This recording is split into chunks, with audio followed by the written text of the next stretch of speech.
चार किलो कर लो जो बड़ा होंदा है बढ़िया और पर निकी ठीक है 4 किलो खाना के बाद क्या 15 किलो हो जाती है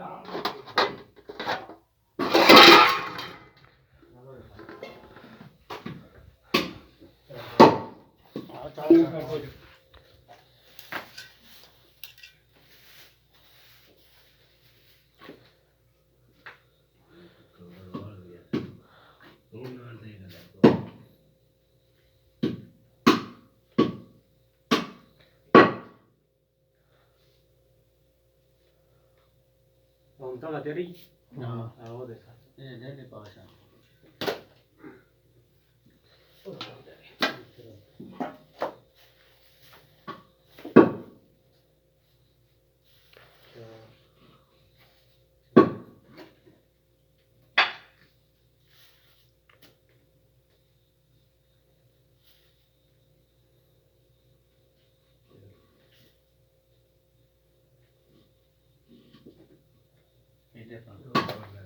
उधर 260 चलो अपने हाल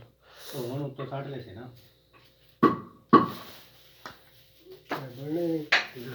बाहर जाना कुछ डेढ़ 2 किलो कर लेना नहीं बन जासी आराम ना बन जाना आज डोगी पानी उसके बाद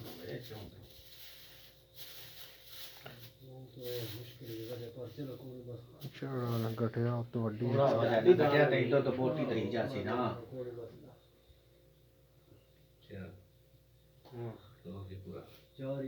पूरा चार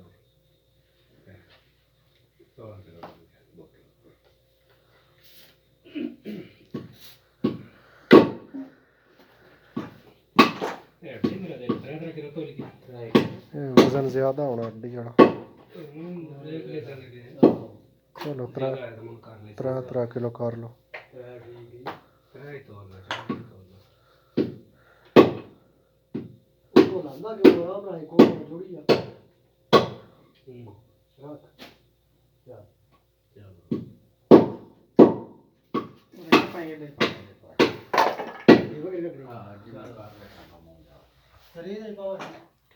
ਉਹਦੇ ਚ ਪਾ ਛੱਡਦਾ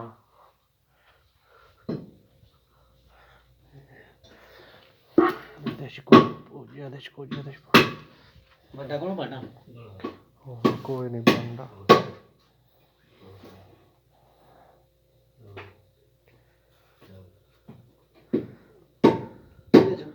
ਇਹਦੇ ਚ ਕੋਈ ਪਾ ਛੱਡ ਕੋਈ ਜੁਰਾ ਪਾ ਛੱਡ ਕੇ सारी बात में काट रही ਛੱਡ ਕੋਈ ਨਹੀਂ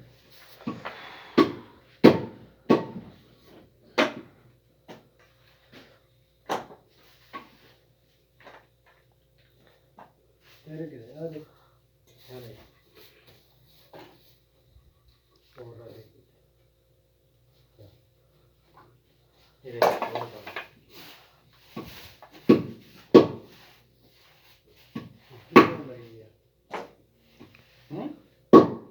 सोलह बोटी हाँ बोटी बनेगी 4 किलो पे बना दो 7 किलो 16 12 28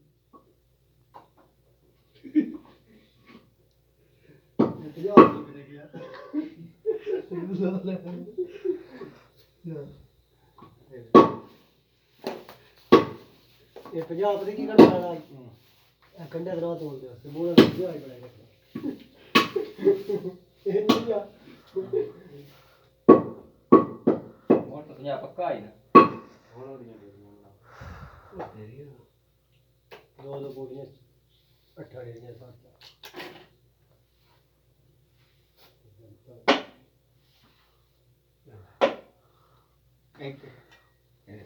ये हो गया 9 तो 12 28 किलो 3 12 16